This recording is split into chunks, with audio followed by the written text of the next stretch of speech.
Hello everyone, welcome back. So let's resume the topic. So yesterday we were discussing about inflation basically, that the level of inflation should be optimum, and it is a very thin thread that for any government, for any country, it is a very thin thread to maintain, to that optimum level. It should not go high, it should not go too low, basically. Right. Now, what are the positives of inflation, first of all? If inflation is at optimum level, it tells us that country or any economy is growing, first of all. Second, it tells that startups, industries, and the production is doing well. And because of the industries and production, employment rate is also good. So people are employed, people are earning money.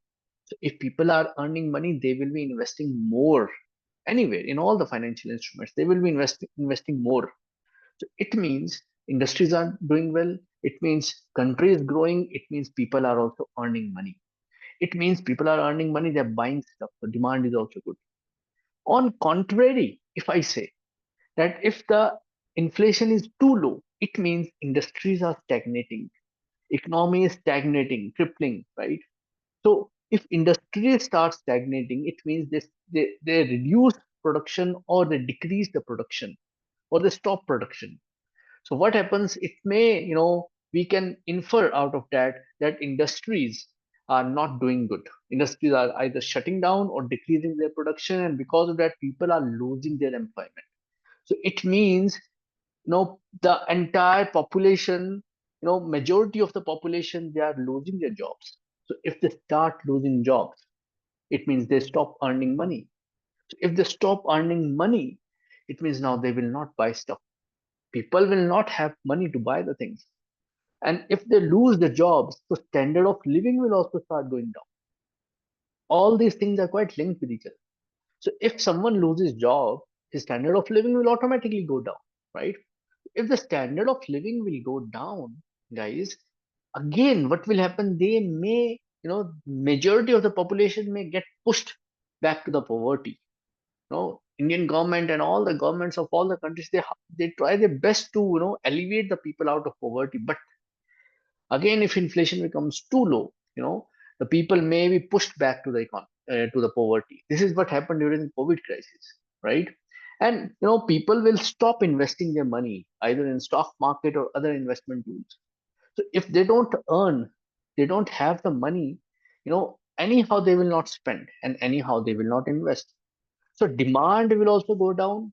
So on contrary to positives of inflation, there are negatives as well. So that is why there should be an optimum level. You know, in that optimum level, a economy will do good. Let me give you this example in this way: blood pressure.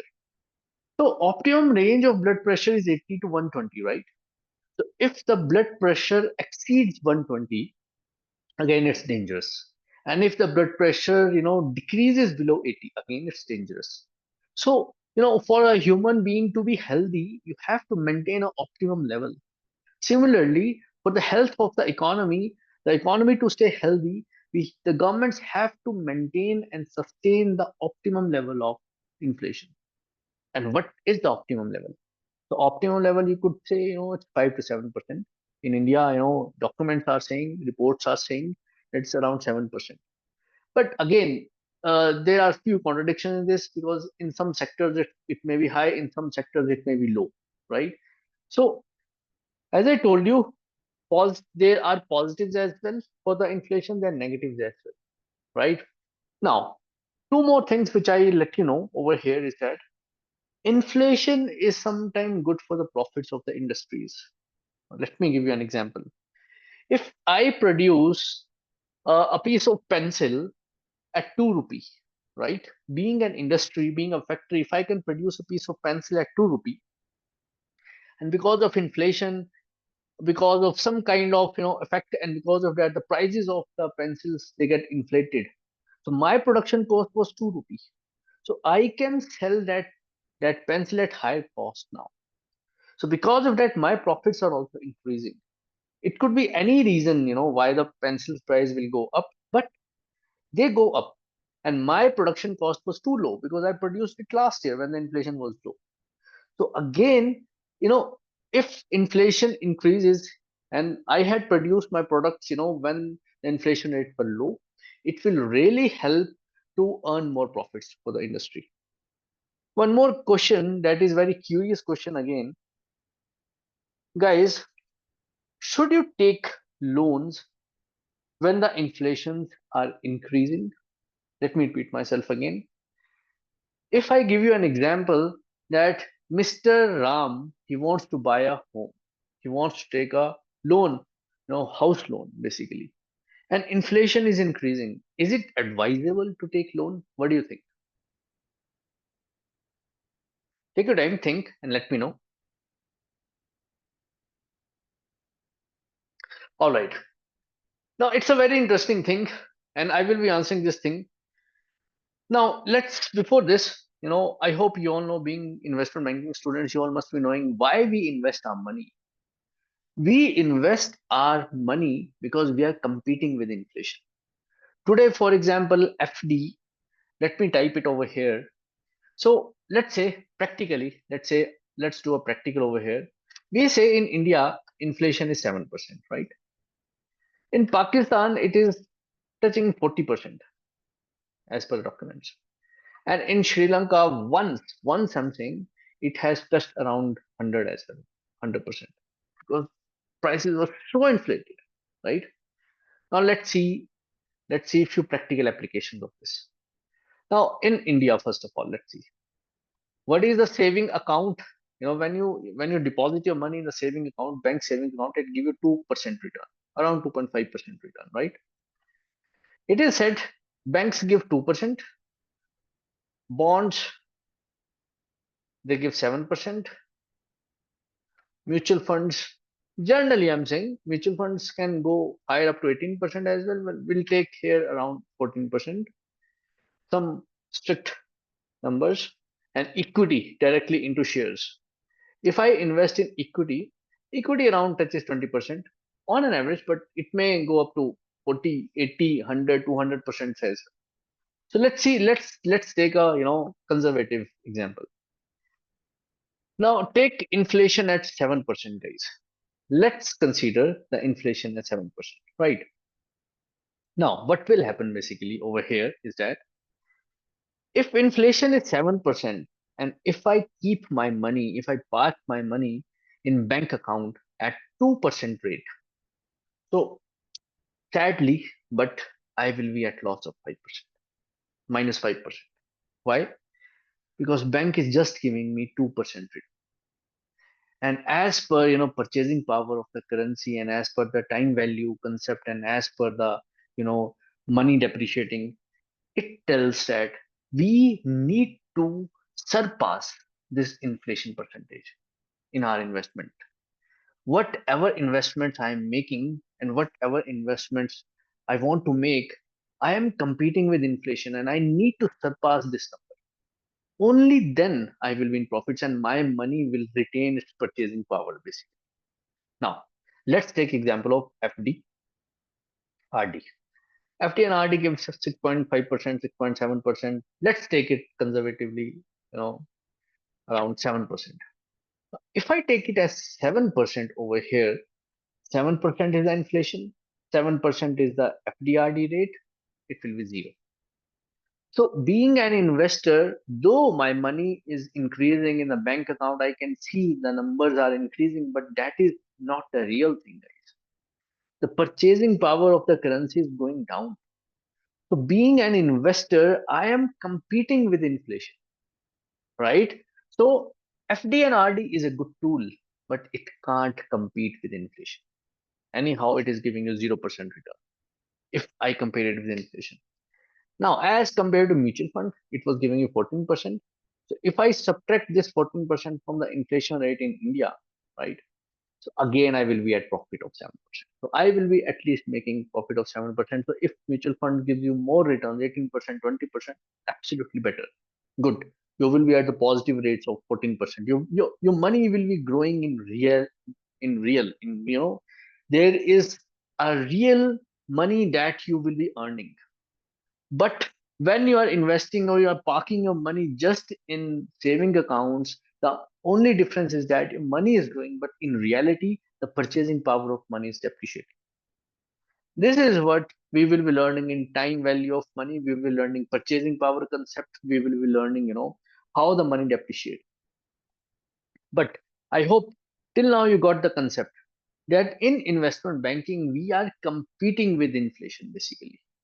So whatsoever returns we are earning, we are getting from any investment tool, that return should be higher and that return should surpass the inflation rate. This is the only principle in investment. Where's whatever you are investing, wherever you are investing, it's fine, but it is the only target you should keep in mind. Now, equity. Equity, why people are investing in equity? Because they have got this awareness now that if they keep their money in the savings account, anyhow the money will depreciate with the passage of time. The purchasing power will go down. So if equity is giving 20% return, and guys, equity easily surpasses 20% as well. If you buy good shares, we'll learn that how to analyze, how to figure out good shares. We'll do it practically as well. We'll do fundamental analysis, technical analysis, financial modeling as well. All these things we will be covering in this course. But if I tell you, it easily touches 40%, 80%, 100, 200, 300, sometimes 800% as well. So yes, if you are investing in equity, it will easily surpass, right? So if let's take example of 20%, so over here I will be at the profit of 14%. This was in the case of India because our economy is doing good. Now just imagine Pakistan, just imagine Sri Lanka.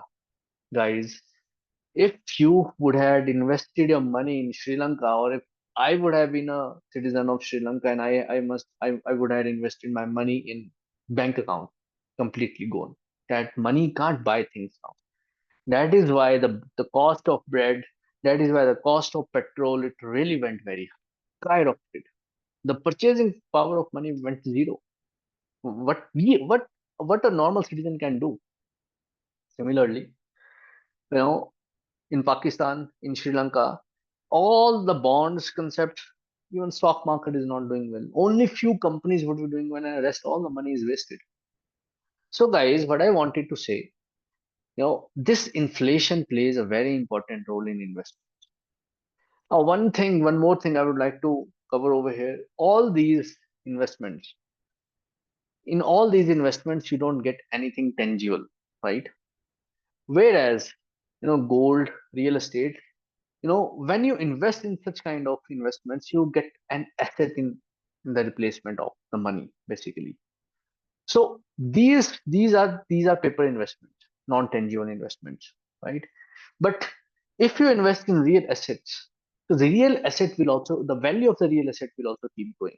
Now this is what we are going to learn, whether we should take loan when inflation is increasing, that we are just going to discuss, right? Now, if inflation is increasing, now you got to know that these non-tangible investments are not good, right? These non-tangible investments will not give you that good return because anyhow, if we see the condition of our neighbors, Sri Lanka, Pakistan, you know, bank deposits failed. Banking system, is just on the verge of collapsing. Mutual funds and equity, only few companies would be giving the returns. Mutual fund companies and asset management companies, very difficult to them to survive basically. Now, on contrary, if I tell you that let's take a loan when inflation is increasing, let's see what will happen in that case. I hope you got the point over here, right? So if I ask you, if I take a loan if inflation is increasing, will that be a good option? And many businessmen do this thing as well. Guys, for example, now, guys, this is very conceptual. Huh? Please focus over here. If inflation is 7%, inflation is 7%, right? And I am taking loan at the interest rate of 10%. So in reality, guys, I will be giving only 3% interest. Astonishing, right? Let me repeat myself again. If inflation rate is 7% over here, if inflation rate is 7%, and the loan which I had taken, I have to pay 10% interest. But because I told you inflation is eating the investments, so it is saving, it is giving a profit. Being a loan taker to me, that I am paying in reality only 3% of the interest. And if I take a house, right, taking a loan, the house will also start appreciating. Let me repeat myself again. All businessmen, so let me ask you this question in this way. Is taking loans good for any human being? Should we take loans? What do you say? Is it a good thing or a bad thing? Now, many of the people would be saying, taking loan, increasing liabilities is never a good thing. But I'll give you a different perspective. Let me give you a different perspective on the loans, right? This is Mr. A, right? This is Mr. A, having nothing in his life. He takes loan of 10 lakh rupee from Mudra Yojana, starts a business does well, and now he's having 3 units, and the revenue easily, now yearly revenue easily touched 2 crore rupee. From a person having zero worth to a person having crores of net worth now, how that passage and how that path was covered? Taking a loan. So loan could be very beneficial for growth. Industries, let's take example of Adani is capital intensive industry. He is into infrastructure, and infrastructure companies are really, they have to take loans because these are capital intensive industries. Real estate, infrastructure, no real estate project can be completed without taking loans. They have to take loans, right? So they take loan, they sell the flats or the homes or the houses, and after that they recover the loan. It's a cycle. That is why real estate companies generally take 7 years to repay the investors' money. Same goes with Mr. Anani. He's into ports, he's into infrastructure. These are capital intensive, businesses. They need loans. And these businesses can't be executed and can't be run without loan. So from a person having zero assets to a person having ports, highways, infrastructure, the path is traveled by taking loan. So by using loan, you are creating such huge infrastructures and you are creating yourself fortune. But the only situation and the only drawback over here is that if you become non-profitable, if some macroeconomic crisis come, for example, what happened in COVID crisis, all the companies were taking loans, all the companies were doing, angel investors were investing in Indian startups, and startups were raising a lot of funds over here. But macroeconomic crisis came, that is COVID, and because of that, their cash flows, they got stuck. And once the cash flow stop flowing in, the big businesses, even the big businesses, they collapse. The best example that I could give over here is that Mr. A, he is earning 10K per month, right? He took loan of 5 lakh and purchased a home. He's doing good in his life. He's earning money. He's repaying the loan, like that. But just imagine if this guy, Mr. A, loses the job. This 10K is gone. He is having liability of 5 lakh. Now, guys, it will be difficult for him because the cash flow is stuck. Same happens with industries. Let's take this. A is an industry, a production unit. The yearly revenue was around, 10 lakhs, and he took loan of 50 lakhs. Means cash flow was 10 lakh. Now just imagine this 10 lakh stops automatically because of some macroeconomic crisis, like what happened with all the tourism industry during COVID crisis. There was no cash flow. So this loan becomes a liability, a big stress bust. It brings a big stress to the business, and businesses collapse. And if such event stays for a long period of, then companies collapse. Even big companies collapse. This happened with Kingfisher. You know, PSUs. What happens in PSU? PSUs, though they are non-profitable, but government keeps infusing money in them. So what I wanted to say, loans sometimes becomes valuable, becomes important when you are creating assets. And if inflation is already increasing, taking loan, will be beneficial because anyhow you will be giving 3% interest rate. this is a real interest rate you will be paying anyhow, though you are paying 10%, but in reality it is 3% because you're competing with inflation in loan as well. Secondly, you are creating an asset over here. What is the asset? That is your home. So your home is your asset. So with the passage of time, your value is also increasing. The asset value is also increasing. And one more important thing, guys, that whenever you take loans, for example, you're buying a house, right? You're buying a house of 50 lakhs. I'm not saying to take complete 50 lakh as a loan. I am suggesting you, why not to take 3 lakhs or 5 lakh rupee? Now you should wonder why. Because, guys, whenever you take loan from a bank also do the verification of the document. So there will be double verification. Means you are buying a house. So first you will hire a advocate. That advocate will do all the NOC checks and all the checks of the documents, whether the house you're buying is valid, legal or not. When you take loan, banks have their own verification units. They have lawyers. They're pro in this thing because their daily job is to verify. So you will have a double verification over it. So I would always suggest whenever you are buying house or when you are buying a costly product, take a small loan, guys, which you can easily repay. But this loan will give you extra quality check and extra documentation check. So again, taking a loan, buying a house is a good thing, or buying any asset is a good thing. So for inflation, if inflation is increasing, taking loan is a good thing. Let me explain it in this way.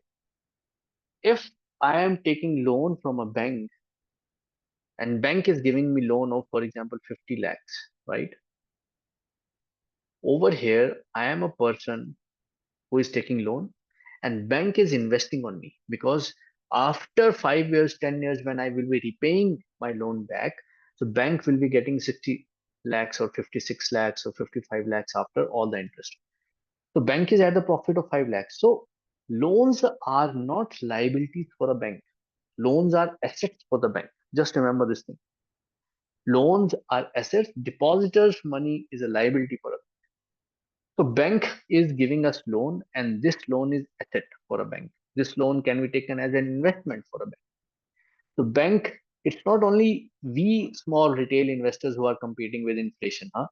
The banks are also competing with inflation. That is why banks tend to keep the interest rates of the loan more than inflation rates because they also have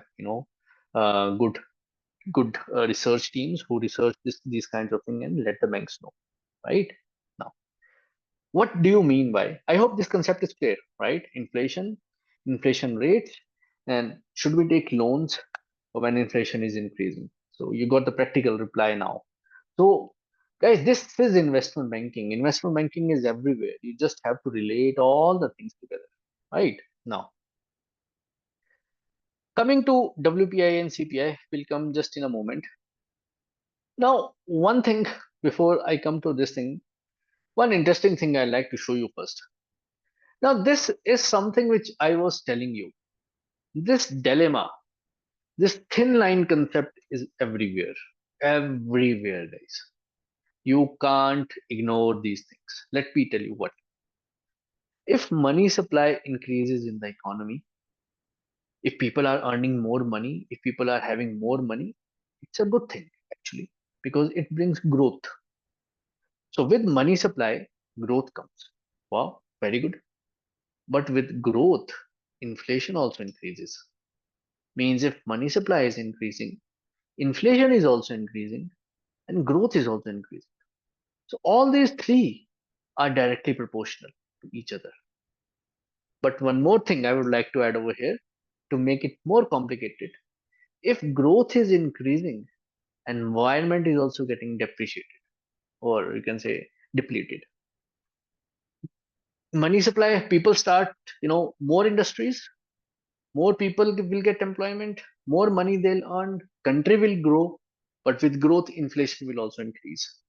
But with all of these things happening in a country, in an economy, environment is also getting degraded, right? So I have two videos, three videos for this, small videos. I want you to see these videos because You are the next generation, and I want you to choose. If you would have been, in policy making in government, what would you choose? And I'll answer after a short while. Now let's see small videos.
There's one more video.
Okay, everybody, welcome back.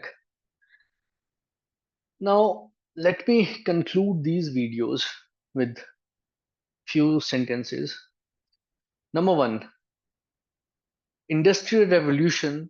Now, we will be discussing industrial revolution in next classes because being investment banking students, you should be aware in which direction industries are going, how many industrial revolution took place, and what was the impact in the entire world.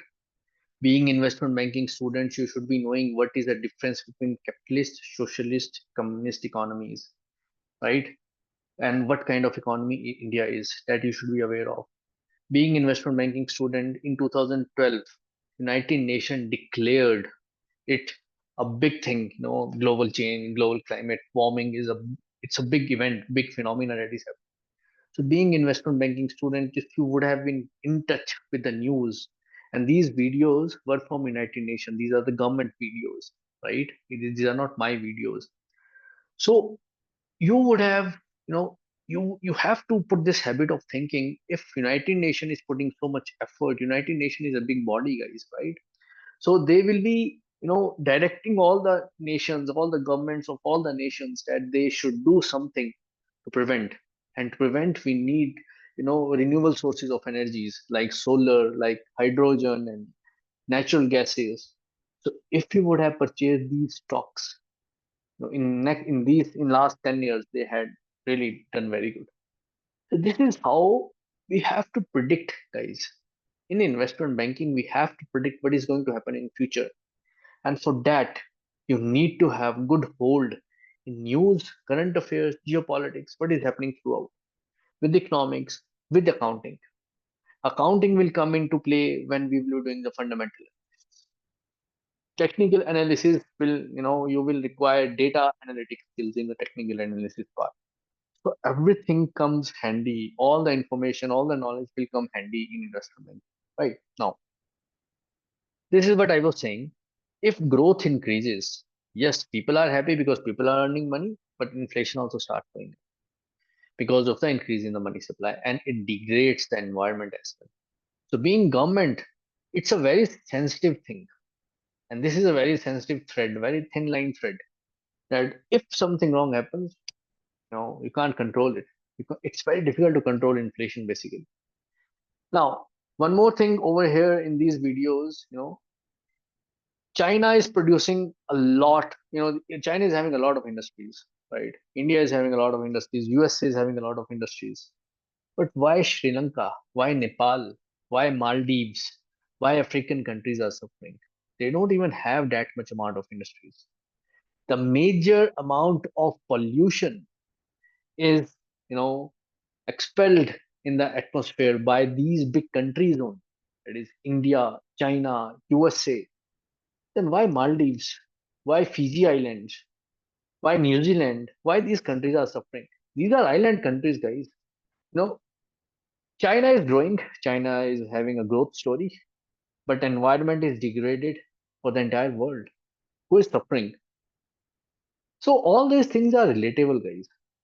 For this, basically, we need to understand these terms as well. You might have studied these terms in newspapers, and in these videos as well. The term they were using was sustainable development. So we can't ignore growth. Even Prime Minister Modi ji also said, this was our, it was on us as well, that our government also needed to decide this thing. So Prime Minister Modi, he chose growth over environment, which is a good thing, because every country is having a different background. We have, what Modi ji said in his speech, that we have 50, 60, crore people who are still under poverty line. We need to feed them, and to feed them, we need to provide them jobs. For jobs, we need manufacturing, and for manufacturing, it is the only thing which can bring growth in the country. Yes, the path is very, untidy, or path is very, ruthless, because yes, it will spoil the environment. But guys, again, I told you, it's a very thin line. What to choose? Growth, feeding people, inflation, or environment? It's a tough task. So for this, we need to understand the industrial revolutions as well. What led industrial revolution? How to choose the stocks? How to choose the companies where to invest for next 10 years?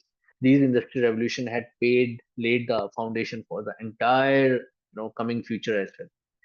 So which industrial revolution is going right now? We need to understand these things. What do you mean by economic growth? Economic growth are just numbers. You might have heard India is growing at this rate, India is growing at this rate, USA is growing at this rate. So this is GDP. These are just numbers. Nothing else. Just numbers. Now, I want you guys to think, three or four questions. Again, feed for your thought. Number one question: is India a developing nation or a developed nation? Think. We will be discussing in the next class. Is India a developing nation or a developed nation? Is India a third world country or a first world country? If India is a developing nation, then why Modi ji goes to, or why the government, people, they go to all the international platforms and they keep shouting that we are the fastest growing nation.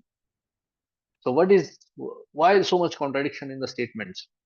If we have so many poor people in India, then what is the purpose of saying that we are the fastest growing economy, the fastest growing country in the world? Any contradiction in the statements, or all the statements are true? This is a homework thing, and let me know. You may find it on the Google, you may not, but you have to think on this. My second question is why India chose to be a different kind of economy? Why we are not a capitalist economy? Why we are not a socialist economy? And why we are not a communist economy? And what kind of economy India is? Being investment banker, first of all, you need to understand what kind of economy India is. What kind of economy any country is. And with different economies, there are different concepts that works basically, right? So this is economic growth. Economic growth are just the numbers, right? So one more question. I forgot to ask this question. You might have heard India's GDP growth rate is 7%, 8%. We had touched double digit as well. China's growth rate is sometimes double digit, sometimes 8, 9. But America and European growth rates are always 1%, 2%. Are these countries not growing? What is happening? What is the difference? Means why India is having growth rate of 7%, 8%, or China having 10%, 12%? Why America and European countries are just having 1% and 2%? Just think. It is a homework. It's a very interesting topic. We will be discussing it tomorrow, but you need to know these things, right? Economic development. Economic development, it is numbers, means quantitative plus qualitative. Means you are growing in numbers, GDP is also growing, but with GDP, people are also growing. It could be in education, it could be spiritually, it could be, per capita income, it could be standard of living. So qualitative things are also improving. So for a country, development is more important than growth, right?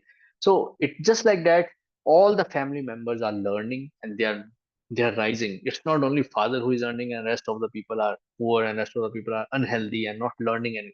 It should be father is earning and all the members of the family, they are also, father is earning good amount of money and all the family members, they're earning, learning, staying healthy, doing multiple things, learning music and improving their life, doing spirituality. All these things are qualitative aspects. So economic development is important. But guys, in both the cases, one thing is that environment is not taken under consideration. What will we do of economic growth if there is no earth left? Dunya hi nahi rahegi if there is no world left. What will we do with this economic growth? What if the Mumbai is submerged underwater? What if Sri Lanka is submerged underwater? What if Fiji Islands and all the island nations they get submerged underwater? What will we do of this growth? So for this thing, a new term was coined that was sustainable growth. It means, and this was coined by United Nations, it means we should grow, we should do the development, means both quantitative and qualitative, but with environment sustainability, without degrading the environment. Means economic development is also important, no denying in that, but with keeping the environment safe. What will we do of these concrete buildings, guys, like in Delhi and all these Gurugram, when there is no trees left, when there is no park, right? Everything is just concrete and concrete. So we need environment, right? So this is called as sustainable development. And now all the governments are focusing on this. You might have, now electric buses are coming, solar panels are everywhere, solar lights are everywhere. So these are the trends, guys. These trends you have to catch being investment bankers. You need to catch these trends, right? Now, next is inclusive growth. Inclusive growth means if there is family of five, right? All the people should be working. Let me give you the best example here. Let's take two family. Family number one, family number two. Family number one, five family members, only father is earning. And father is earning 1 lakh rupee. He's a class one officer, IS officer, is earning 1 lakh rupee every month. And was a family of five members. Now, what rest of the family members are doing? The father is having a housewife, means the mother. The father is having two children, both are studying. One is preparing for government entrance exams, and another is just studying in school. So there is only one member who is earning, right? Let's take family number two. Five members again. All the members are earning 20K. Total income of the family 1 lakh. Which family is better according to you?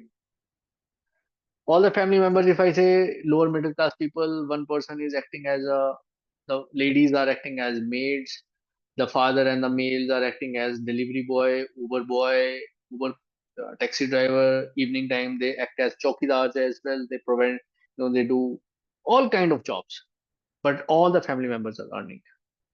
Now, if something happens to this family number one, to this earning man, these four family members were completely dependent on one person's earning.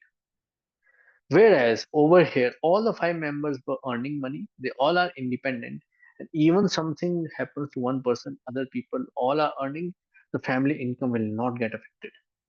So, family number two is the best example of inclusive growth, where everyone is earning and everyone is enjoying the earnings and they are growing, right? But family number one is not the example of economic inclusive growth.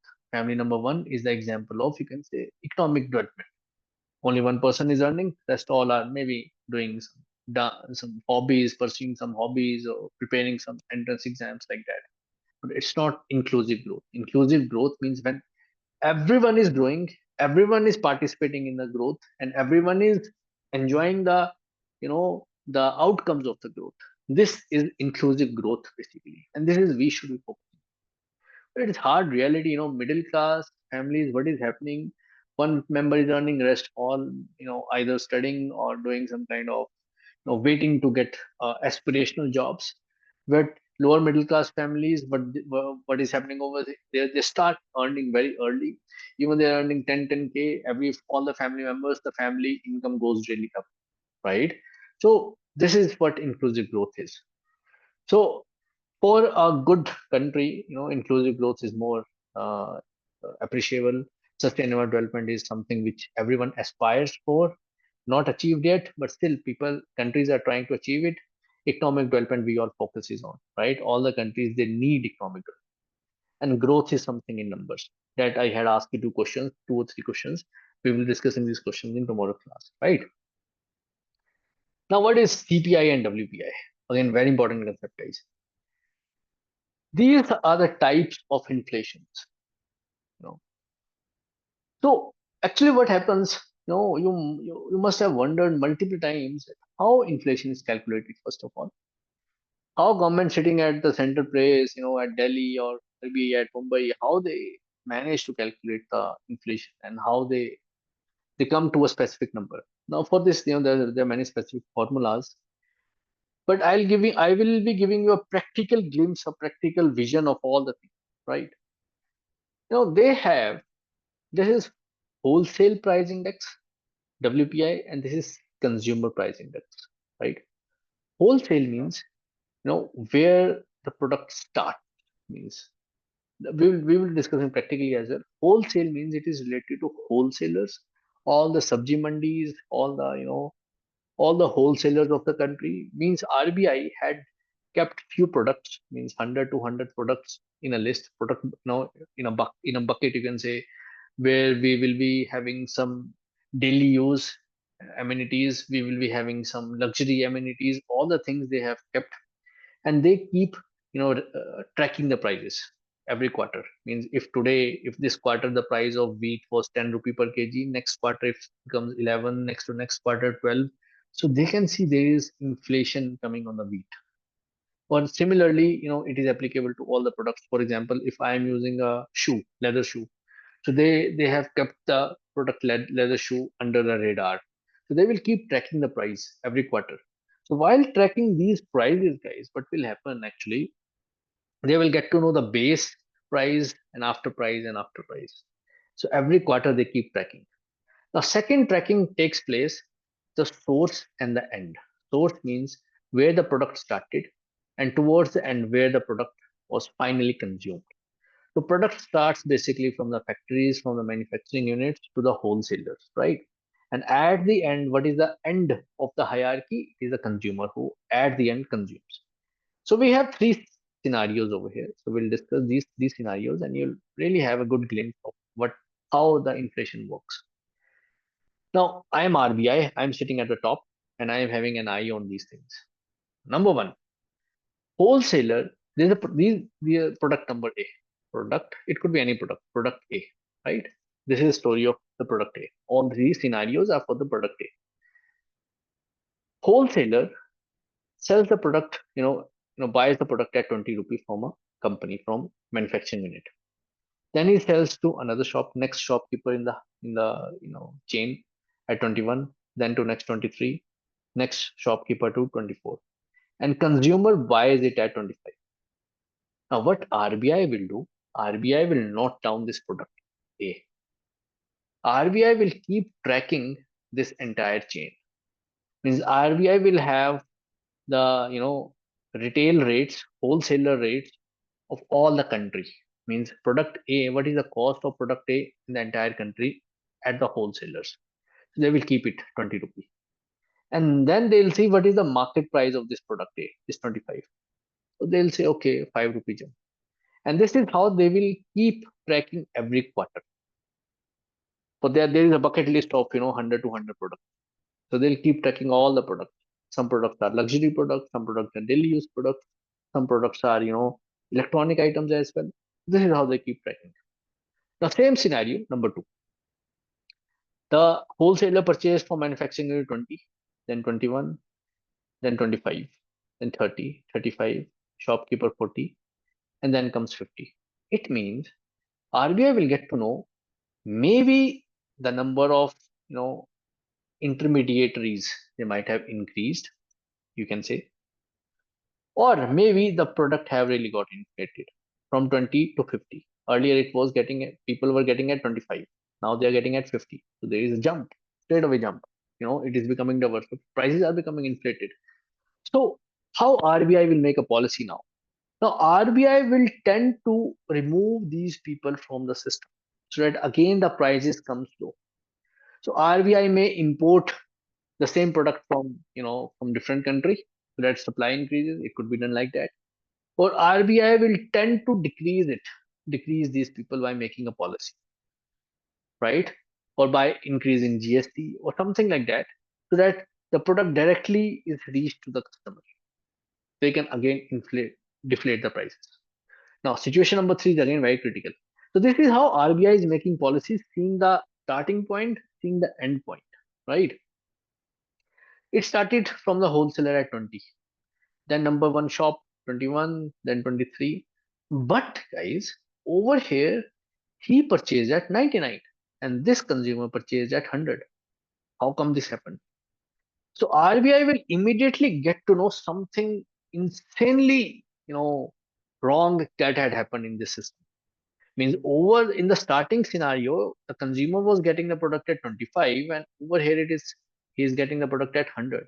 Same happens with tomatoes, onions. Why? because someone sitting in between is hoarding the product or storing the product illegally or hiding the product. The same was happening in sanitizers and all the other things during the COVID crisis. So RBI will even immediately get to know that it started at 20 and they are getting at 100. Something is happening in between. So RBI this time will make a policy that these shopkeepers should not hoard the things. They will make it as a legal, thing that no one can hoard the stuff. So they will make a legal document this time, a criminal document that if someone found hoarding the product, they will be straight away criminalized. So this is how RBI keeps check on multiple products quarterly basis and on multiple products from the origin till the consumer part. So this is how they make in these terms wholesale price index and consumer price index. You might have seen, politicians also using with, playing with these words. Many a times politician will say, are inflation is so less in the country, nothing to worry about. At that point of time, they are saying about WPI. And many a times opposition parties will be saying, inflation is rising so high, what should we do? They are saying CPI, right? Now, what I want to say in these words can be misused. We will, there is a, we will be doing a practical stuff as well. Remind me when we'll get a time. I'll show you the history of, last 20, 30 years. What is the difference between WPI and CPI in India? And it's a homework for you as well.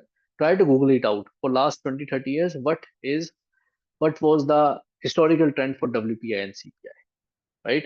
WPI will be less and CPI will be more always. And this is how the words are played by the, people, the politicians, they play with the word.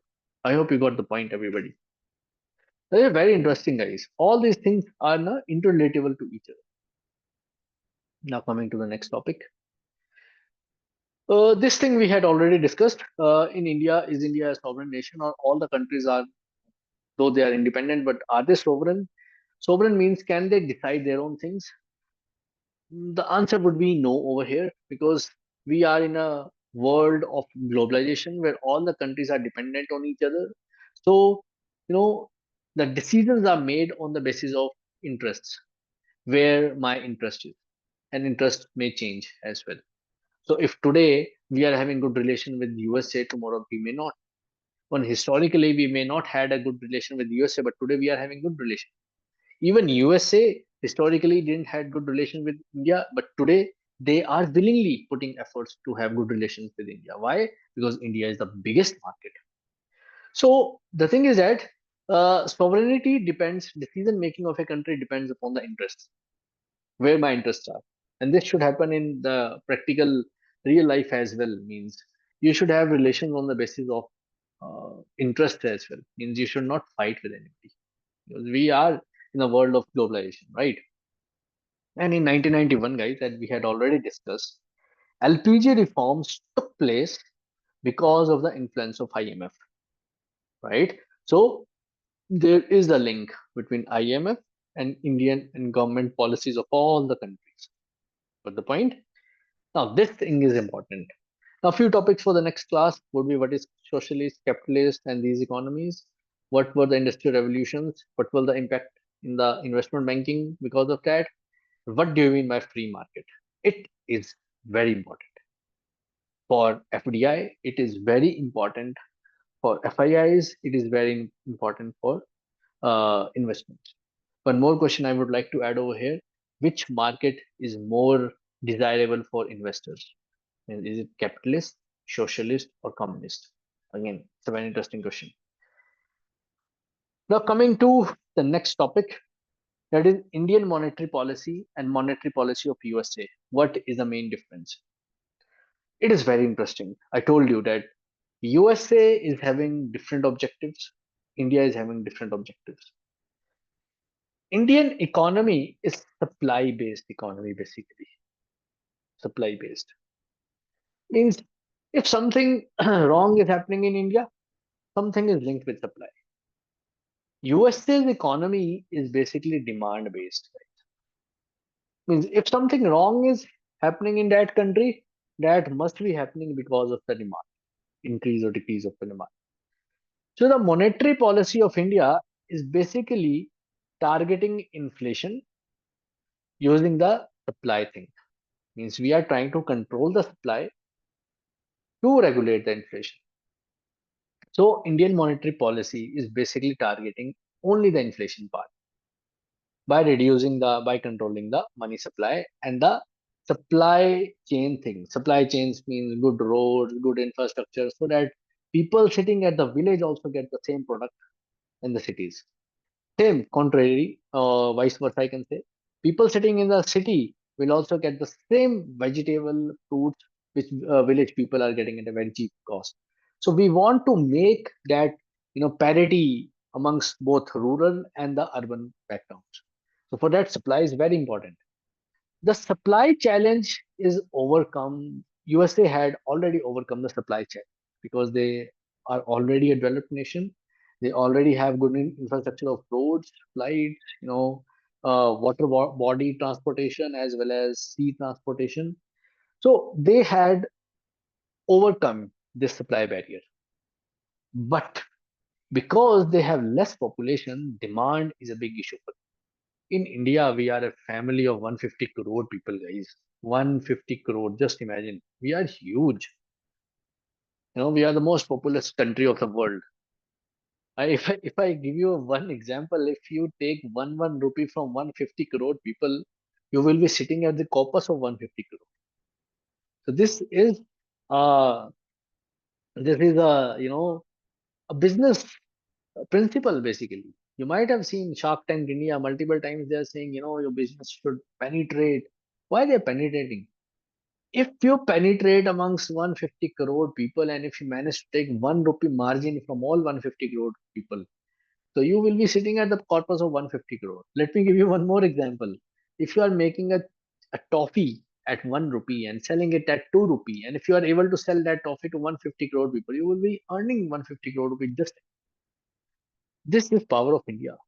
That is why in India we don't face recessions because demand is so high in India, consumption is so high, 150 crore people anyhow will buy things. 150 crore people will anyhow, if they start spending 1 rupee, it will straight away become 150 crore rupee. So demand is never an issue. But in European countries and in Western countries, USA and Europe, the population is very, very low. So if they lose their jobs, they stop buying the things.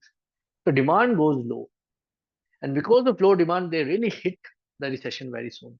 Whereas India rarely hit recessions in that intensity because we have huge population. 150 crore people, we are a strength, if we are united, guys. And if the 150 crore people are very much skilled, very knowledgeable, then guys, we can kill them. We will be in that platform that we will be ruling the world. Anyhow, Indians are ruling the world. Means we are at the top positions. We are very hardworking people. So this is what I want to say, that monetary policy of USA is basically trying to regulate the demand by controlling the money supply, right? So that is why they want their demand to be high. If demand and to maintain this high demand, they need their industries to functioning well, and they need people to do jobs. And employment can straight away decrease the demand. This is what happened in 2008 crisis. People started losing their jobs, and because of that, they started withdrawing their deposits, and bank had already given loans. So it was a chain cascading effect that was linked with the cascading things, and it led entire economy to collapse. So what happens basically, the demand is very important. And to increase the demand, they need good industries, they need good money supply. And that is why, guys, these countries have high inflation. In USA, inflation is quite high. Things are quite costly over there. You might have heard your friends and your relatives saying, living standard in USA is quite high. So this is because they always maintain high demand. And if the demand is high, obviously money supply is high, obviously growth is high, obviously inflation is high. In India, being many people are still under poverty, we have to compromise on demand and we have to compromise the growth part basically. So that's why we target on inflation. But once this poverty thing, when we'll move out of this thing, then we can straight away focus on the demand as well. I ever got the point, guys.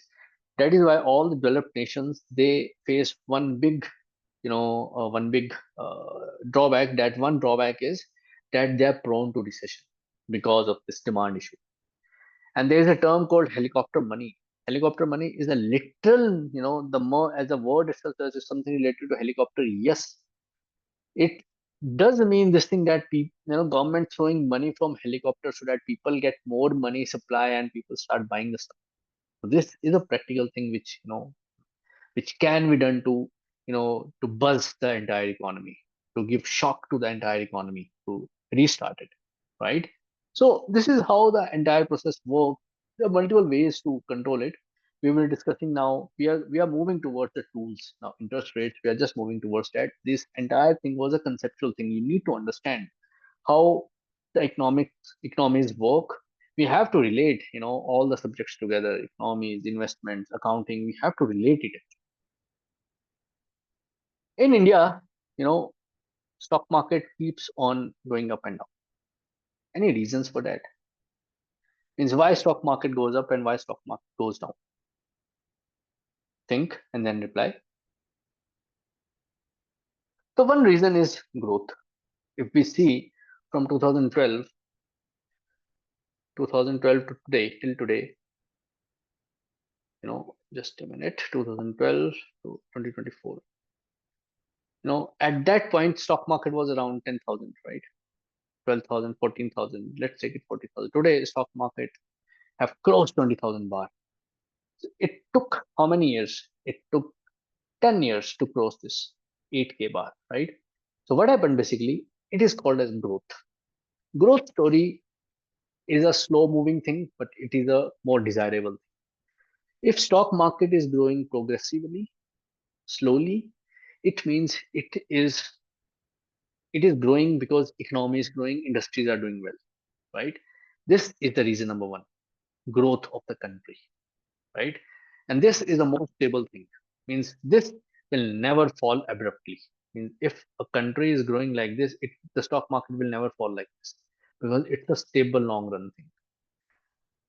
So there is another reason of stock markets going up. That is, guys, I told you, money supply. If money starts flowing in stock market, and that too, very high amount of money supply. Now this is what happened after 2020 COVID crisis. Means people were sitting at home. They opened so many demat accounts and they started opening. They started investing in stock market, and in stock market started went up. This happens when FIIs and DIIs also invest in stock market. Huge amount of money. We will be discussing what is FII and DII. We will discuss this thing as well. So I told you, wherever the money will flow, right? Whatever will be the direction of the money, that thing will become inflated. But guys, such kind of you know growth of inflation, the growth of the stock market is a bubble basically. So whenever this money supply will go out, this will crash. So we have to be very much watchful that whether the stock market is rising because of the real growth or whether the stock market rise is just a bubble. So if it is a bubble, it will burst. I hope you got the point of view. So bubbles in stock market are taken as something drastic, something spontaneous, that it's going to crash. But if the stock market is growing as a very sustained pace, then that growth is sustainable. That it will not crash at least, right? Rest, sentiments do also work, but these two are the main criteria basically. So my next question to you is, what is the difference between FII, FDI, and DII? And are these things beneficial for a country, for investments? What do you say? One more question I would like to ask you, that generally for investors of India, stock market starts at 9:15, right? Now, but for international FIIs, especially for Singapore and other countries, it starts. They can invest in Indian stock market at 9 to 9:15. Special privileges given to them. That means it's important for a country. Why so? And what is the difference?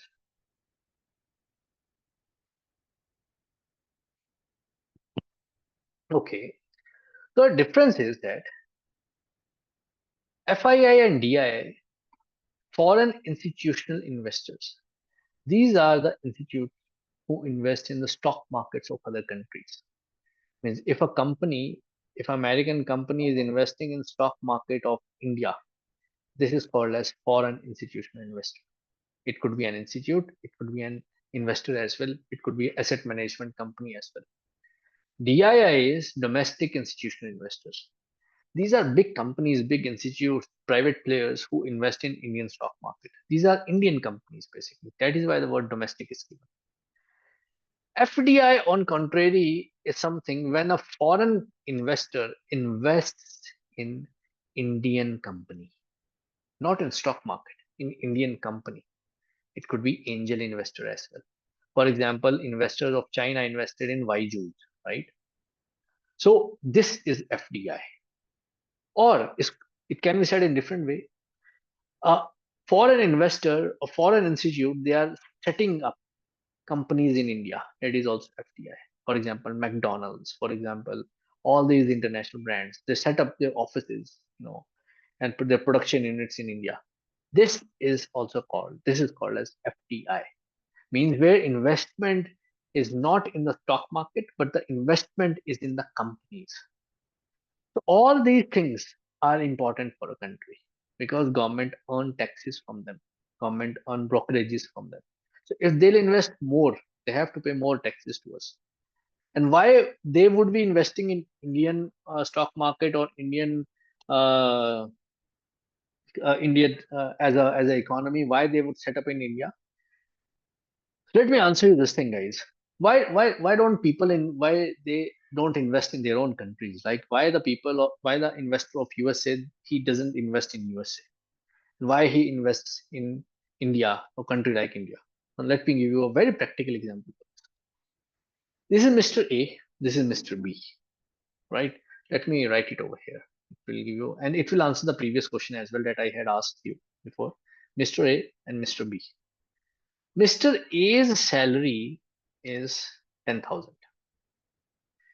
And after 1 year of job, he get increment and his salary becomes 20K.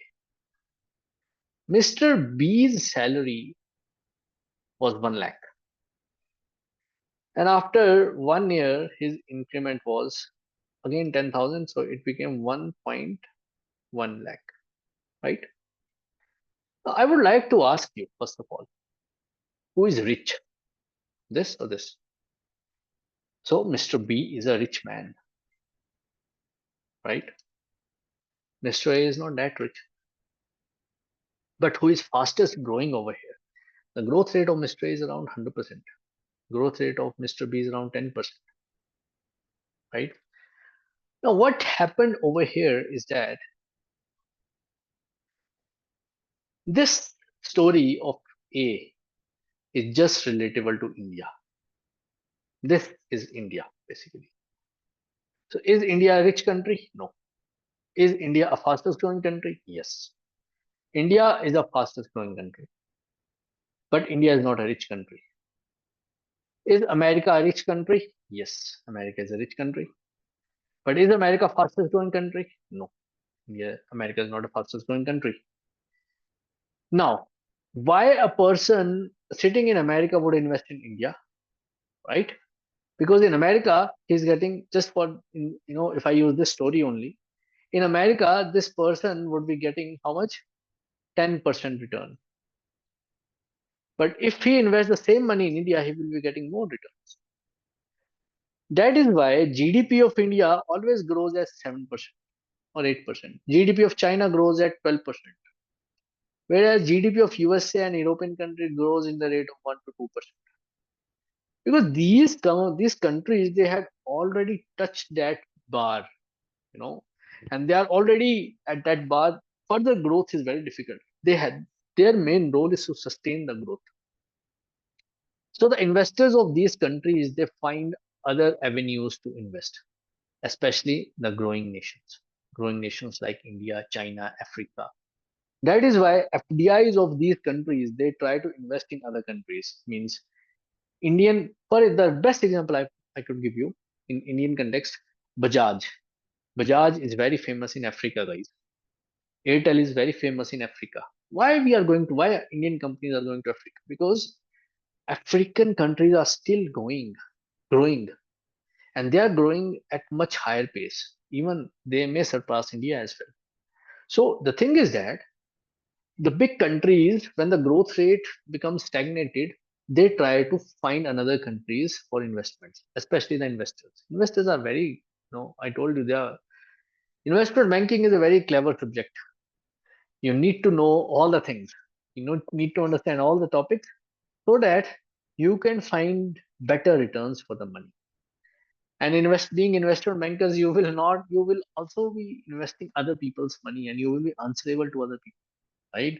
So you are taking 100 crore rupees from Mr. Amitabh Bachchan and asking, and telling you that you will invest on his behalf, then you should have that, you should be that much dexterous enough.